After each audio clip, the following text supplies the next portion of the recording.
Like and follow if you love horror. Joan stopped dead in her tracks and spun to meet Dustin. These people are not the mob. They're not the Illuminati. They're just thugs. You say they're a cult? Fine. But they're just people loaded on lots of drugs. And now that the cat's out of the bag, it's only a matter of time before the feds go Waco on them. She gestured up and down at Dustin. You think you're the first person to survive a cult? You're not special. Nothing about you is special.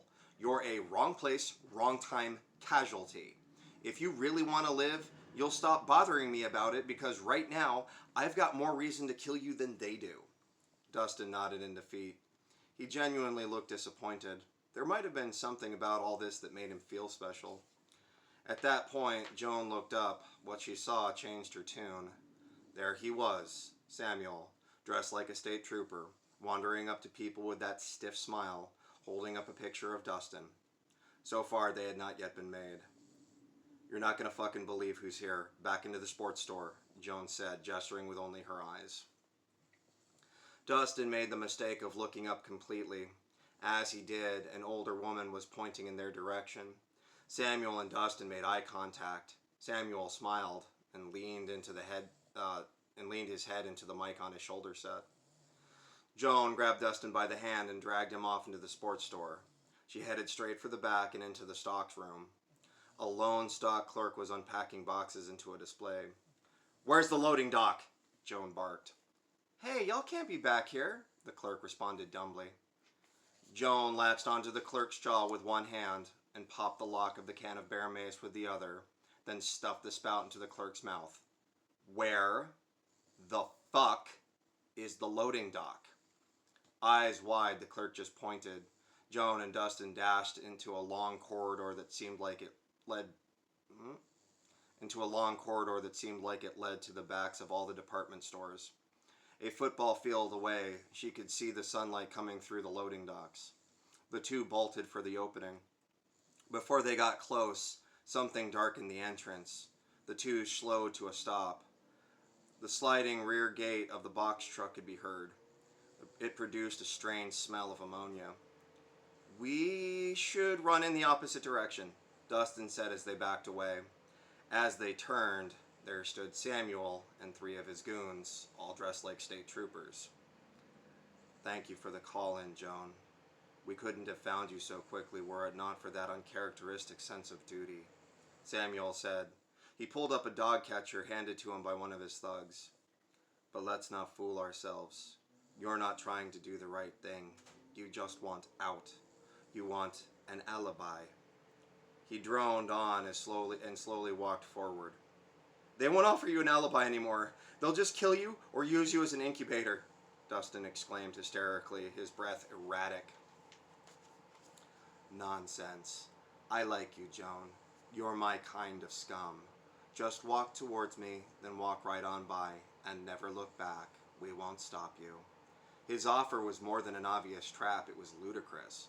But something about his words seemed to command her to face forward. She didn't want to turn around, and behind her she heard the skittering of something large. Dustin's breath became more and more erratic, panting, rasping, gulping. Joan, there's only 4 of them, and we definitely don't want to deal with whatever's coming out of that truck. Give me a can of bear mace. He pleaded, but Joan did not respond. Give me a fucking can of bear mace, Joan! Just walk on by, Joan. Go back to your life. So much fun being the one taking advantage. Don't be the sucker. Samuel droned on and on. Joan pulled back her coat, exposed the Colt King Cobra. Samuel frowned as she thumbed the strap on her holster. Joan was all Samuel could get out before she hipped the gun and fanned the hammer. All 6 rounds ran up the center of Samuel, the last 2 smacking him dead in the kisser. He fell flat. Joan tossed a can of bear mace to Dustin and began spraying the 3 stooges who were now barreling down on her and Dustin. They stumbled over each other and eventually fell over Samuel, who tossed them aside as he got back up. Dustin wasn't quite satisfied with the work and sparked a flare. As they moved past the sprawled out mass, Dustin sprayed them again through the spark of the flare. It ignited the mace into a fount of fire. The whole hallway began to fill with flames. Looking up through the flames, Joan and Dustin could see what they had heard behind them. There was a sudden screech. Alright, so if you want to know what was behind them, you're going to have to buy the book. Okay, explain that, Dustin said with more than a whimper than a sound of triumph. Back into the sporting goods store, Joan said, but all but throwing Dustin through the door they just left. She emptied the Cobra cylinder and began thumbing in more rounds. They blew back through the door and, as they did, Dustin braced himself against it. Joan looked up. The clerk was dangling by a pipe through his head. Joan pulled it out, letting his body flop to the floor. She used it to brace the door through the handles. Within moments, something began thumping and scratching against the door. The fire alarm went off. That meant the building would soon be evacuated. Joan formulated a plan to skip out in the chaos of the fleeing shoppers. Easiest place to hide is in a crowd. She grabbed the golf caddy, filled it with shells, a box of rounds for her Colt, a couple more cans of bear mace, 2 machetes, a fire axe, and an emergency medical kit. They had quite the bug-out bag between the emergency kit from the cop cruiser and the new loot. Dustin took a moment to set some of the stockroom on fire. Then they quickly ran out to join the panicked masses. There would be no more fucking around as far as Joan was concerned. She would drive straight to the safe house and contact someone she knew personally inside the Central Barracks of Minneapolis. Why do I have to keep telling you? This is nothing you can just hand off to the cops.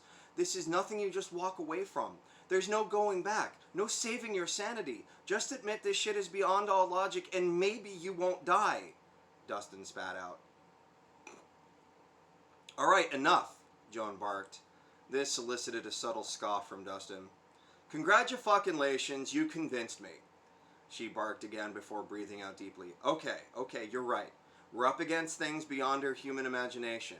We're talking about something wearing people like leathery bodysuits, space cockroaches, and a guy who might as well be fucking the fucking Terminator, leading a pack of methed out crackheads.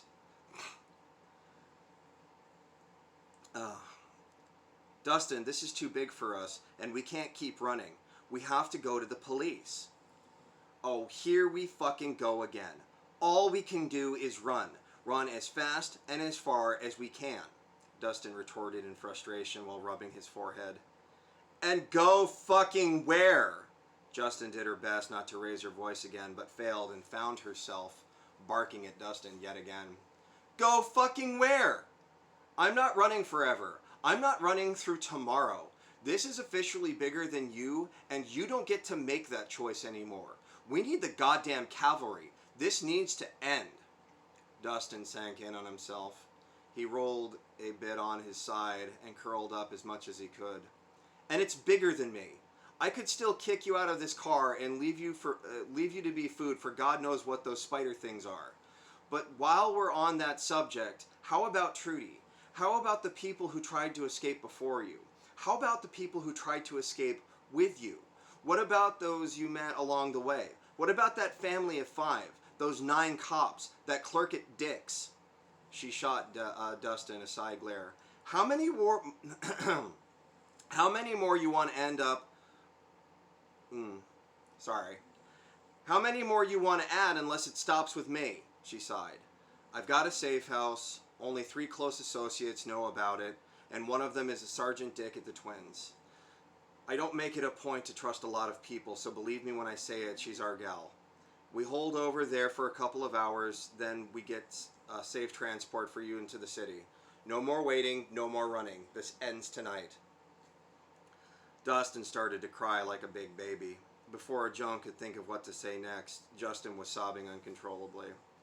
I'm sorry. I know I'm pathetic, but you don't get it. They want me. They don't want to just kill me. They want me.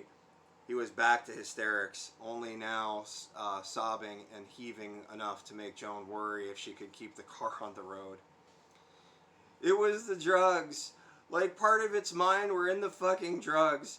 That's why shit was so good. After a while we could feel it.